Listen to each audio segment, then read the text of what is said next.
Good morning, kids. This is how freedom fell.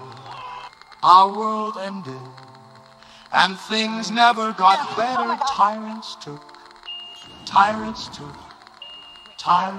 it all away. And now tyranny is here to stay.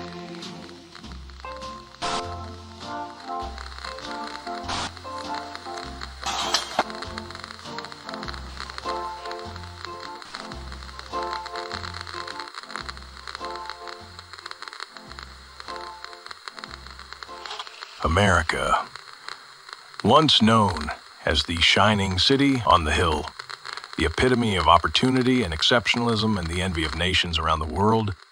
So how did once free nation fall? Step 1. Control of information. First, the subversives took control of the information the public was allowed to receive.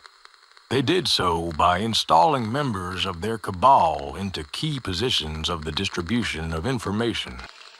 They began with infiltrating the press.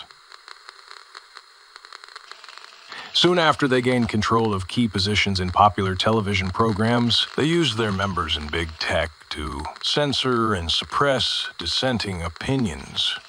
They dominated expert professions to convince the public that believing in freedom is selfish. They used their control of education to use schools as transmission belts for their propaganda. By doing so, they were able to propagandize freely and control every narrative they wanted the public to believe. They painted their opponents as criminals, dictators, bigots, and racists, while glorifying the image of the tyrants and suppressing any information that was damaging to the subversive regime. And once they had control of information, they had control of thought. Step 2. Discredit the idea of America.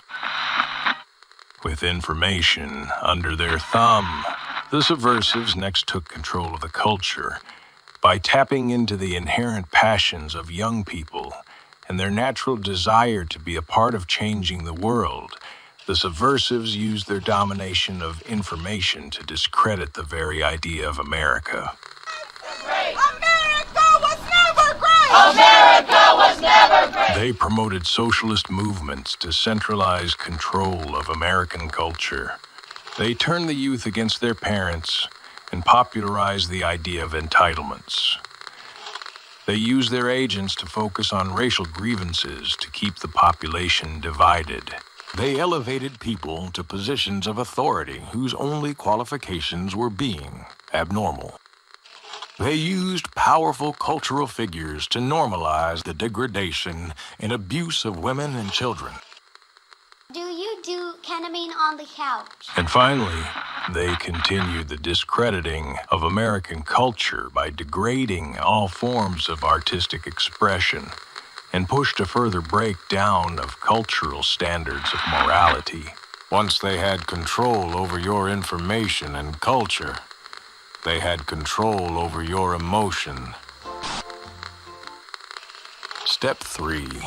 Capture political parties. While America was being torn in two, the subversives captured control of one of the country's 2 political parties.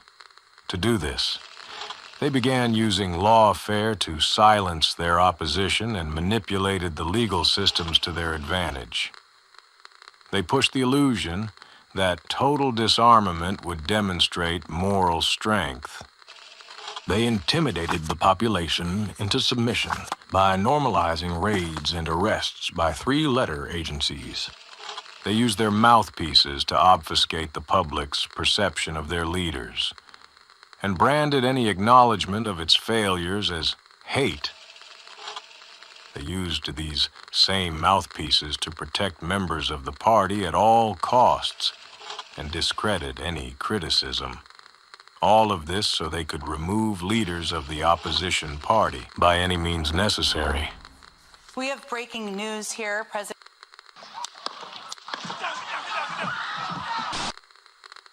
Step 4. Tyranny. By now, they have made it impossible for the subversives to be voted out of power through the country's democratic means. They will have bypassed the democratic process while branding their opponents as the greatest threat to democracy.